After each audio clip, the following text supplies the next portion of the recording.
Le Barça tourne la page Neymar. Avant de commencer, si c'est la première fois que tu passes ici, donc je t'invite à t'abonner, c'est gratuit, ça prend 2 secondes et ça fait plaisir, merci beaucoup à toi. Le possible retour de Neymar Junior au FC Barcelone, une perspective qui aurait enflammé l'imagination de nombreux supporters catalans, a fait l'objet de discussions récentes parmi les parties intéressées. Selon les informations de Gigante FC, l'idée de ramener l'attaquant brésilien, qui avait quitté le club en 2017 pour rejoindre le Paris Saint-Germain dans un transfert historique, a été mise sur la table par certains membres de l'entourage barcelonais. Toutefois, cette proposition n'a pas trouvé l'écho espéré auprès de la direction sportive actuelle, notamment de Hansi Flick, le nouvel entraîneur du Barça, qui a opposé un refus catégorique à cette idée. Neymar, âgé aujourd'hui de 32 ans, reste une figure emblématique du football mondial. Ses années passées au Barça, de 2013 à 2017, ont marqué l'une des périodes les plus prospères de l'histoire récente du club. Aux côtés de Lionel Messi et Luis Suarez, il a formé le légendaire trio d'attaque connu sous le nom de MSN, qui a dominé le football européen, remportant notamment la Ligue des Champions en 2015. Le retour de Neymar aurait sans doute été perçu comme une tentative de raviver la magie de cette époque dorée, un symbole fort pour les supporters qui chérissent encore les souvenirs de ces années fastes. Cependant, derrière ce refus de Flick se cachent plusieurs considérations qui vont bien au-delà du simple facteur nostalgique.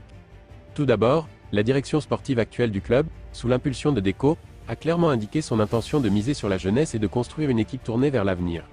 Cette stratégie se reflète dans les récentes décisions du club, comme l'intégration de jeunes talents prometteurs tels que Lamine Yamal, considéré comme l'un des plus grands espoirs du football espagnol, ou encore le potentiel recrutement de Rafael Leao, une star montante du football européen.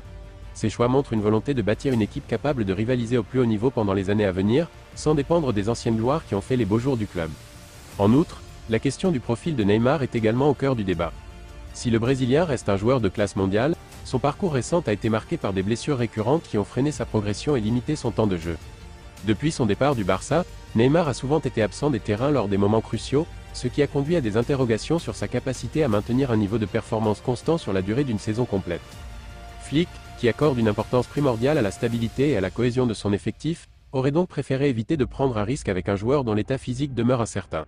En tant que technicien rigoureux, Flick semble privilégier des joueurs en pleine possession de leurs moyens, capables de répondre aux exigences physiques et tactiques de son système de jeu. Le volet financier ne peut non plus être ignoré dans cette décision. Bien que le retour de Neymar au Barça aurait sans doute suscité un énorme engouement médiatique et commercial, son salaire astronomique aurait constitué une charge considérable pour les finances du club, déjà fragilisé par les récents défis économiques. Depuis plusieurs années, le FC Barcelone fait face à une situation financière délicate, exacerbée par la pandémie de Covid-19, qui a considérablement réduit les revenus du club. Dans ce contexte, le recrutement de Neymar, avec son salaire faramineux, aurait sans doute compliqué davantage la situation économique du club, mettant en péril les efforts entrepris pour redresser les finances. Enfin, la décision de Flick de refuser le retour de Neymar peut également être interprétée comme une volonté de tourner définitivement la page de l'ère MSN et de se concentrer sur l'avenir. En tant que nouvel entraîneur du Barça, Flick semble déterminé à imprimer sa marque sur l'équipe et à bâtir un projet à son image, fondé sur des principes de jeu et de gestion d'effectifs qui lui sont chers. Cette approche reflète une vision à long terme, visant à inscrire le FC Barcelone dans une nouvelle dynamique, loin des schémas du passé. Ce refus marque ainsi une rupture nette avec les années précédentes, où le Barça avait parfois semblé prisonnier de son passé glorieux.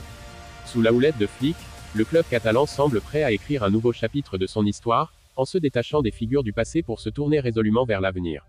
Les fans du club devront se contenter des souvenirs du Neymar flamboyant de la MSN, tandis que le Barça, sous la direction de Flick, s'efforce de construire une équipe capable de rivaliser au plus haut niveau en Europe, sans pour autant céder à la tentation de ressusciter les anciennes gloires. En somme, la décision de Flick de refuser le retour de Neymar s'inscrit dans une vision stratégique globale qui privilégie la stabilité, la jeunesse et la durabilité financière. Bien que ce choix puisse décevoir certains supporters nostalgiques, il témoigne de la volonté du FC Barcelone de se projeter vers l'avenir avec ambition et détermination, en tournant définitivement la page d'une époque révolue.